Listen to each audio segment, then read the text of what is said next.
Question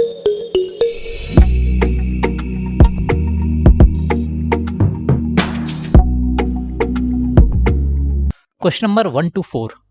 Refer the following information below and answer the questions that follows. Bombay Airport has only one flight departing at every 1.5 hours each day.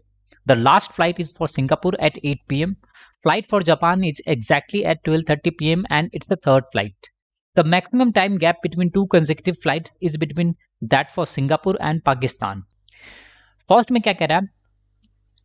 Bombay airport has only one flight departing at every 1.5 hours. It means जो दो flight के बीच में time gap होगा वो 1.5 hours का gap है. ये clear है? नेक्स्ट इंफॉर्मेशन क्या कह रहा है? The last flight is for Singapore at 8 PM.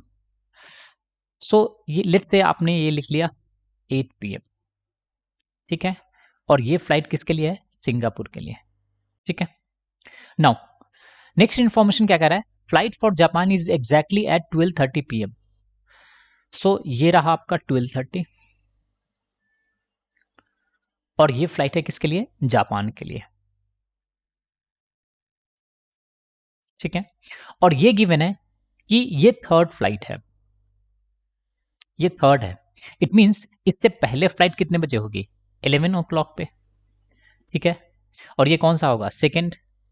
इससे पहले फ्लाइट कौन सी होगी? 9:30 पे, और ये कौन सा होगा? फर्स्ट, ठीक है.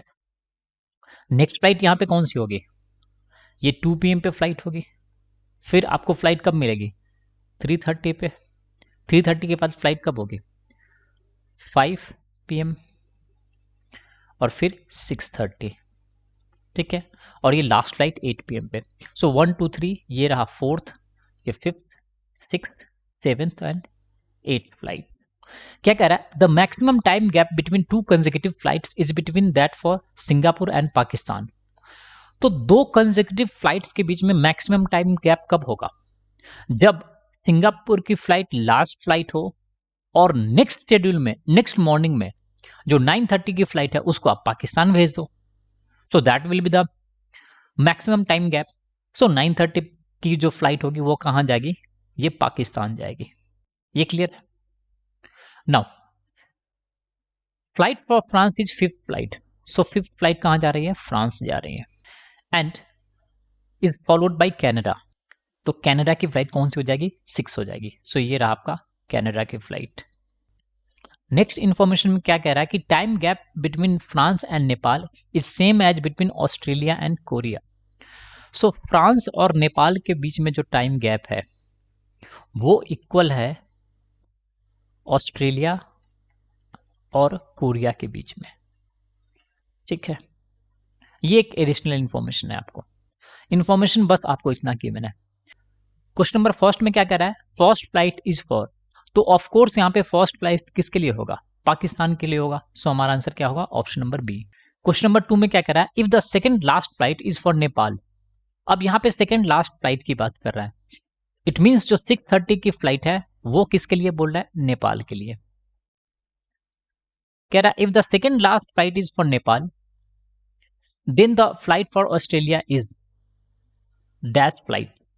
यहां पे फ्रांस की फ्लाइट 3:30 पे है और नेपाल की फ्लाइट 6:30 पे है. तो इन दोनों के बीच में टाइम गैप कितने का है?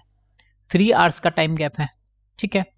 अब आपको ऑस्ट्रेलिया और कोरिया को सेम करना है और वेकेंट पोजीशन कौन सा है? एक 11 का और एक 2 PM का.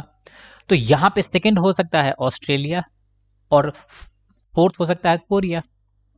लेकिन यहाँ पे वाइसा वर्सा भी पॉसिबल है. ये कोरिया हो सकता है और ये ऑसीज हो सकता है, ऑस्ट्रेलिया हो सकता है. So we are not sure कि ऑस्ट्रेलिया कौन सी फ्लाइट होगी, या तो सेकंड होगी नहीं तो फोर्थ होगी. सो हमारा आंसर क्या होगा? Option number C. Now question number 4. इसमें क्या कह रहा है? Flight for France is definitely after. अब देखो फ्रांस की फ्लाइट यहाँ पे फिफ्थ फ्लाइट है और ये टाइमिंग इसका 3:30 पे है. और एक इंफॉर्मेशन ये गिवन है कि जो फ्रांस और नेपाल के बीच में जो टाइम गैप है वो इक्वल है ऑस्ट्रेलिया और कोरिया के बीच में जो टाइम गैप है. अब जो फ्रांस की फ्लाइट है वो जापान के बात तो होगा, वो क्लियर है. लेकिन यहाँ पर अगर ऑप्शन में देखोगे तो यहाँ पे नेपाल है ऑस्ट्रेलिया है और कोरिया है।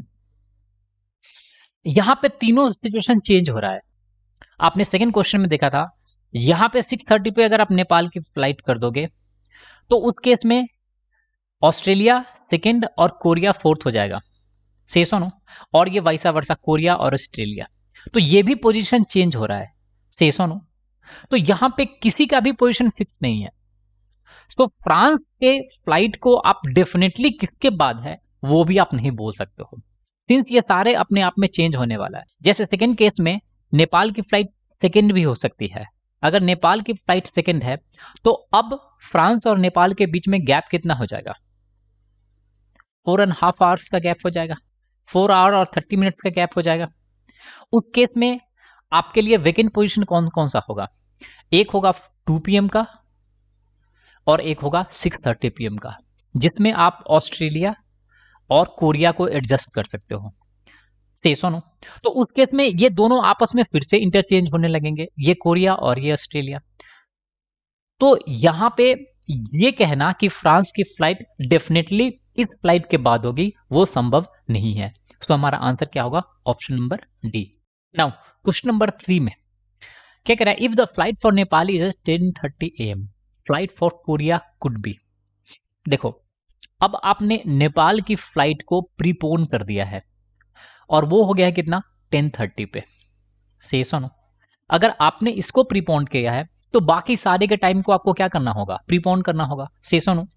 और फ्रांस और नेपाल के बीच में टाइम गैप को मेंटेन करना है। फ्रांस की फ्लाइट कितने बजे थी, 3:30 पे, तो ऑफ कोर्स इसको अगर आप प्रीपोन करोगे तो 3 o'clock होगा। तो इन दोनों के बीच में टाइम गैप कितना हो जाएगा, 4 आवर 30 मिनट्स का, सही सुनो। अब आपको ऑस्ट्रेलिया और कोरिया के बीच में मेंटेन करना है, तो ऑस्ट्रेलिया की भी फ्लाइट को आप क्या करोगे, प्रीपोन करोगे। तो ऑस्ट्रेलिया की फ्लाइट 2 PM थी, तो ये कितना हो जाएगा 1:30 पे, और इसको प्रीपोन करोगे तो ये हो जाएगा 6। तो इस दोनों के केस में अभी भी टाइम गैप कितना होगा, 4.5 आवर्स का। तो कोरिया की फ्लाइट कुड भी कह रहा है, पॉसिबल कितने बजे हो सकता है, 6 PM पे हो सकता है। सो हमारा आंसर क्या होगा, option number B. So thanks for watching the video. If you like the video, do subscribe the channel and share the channel with your friends.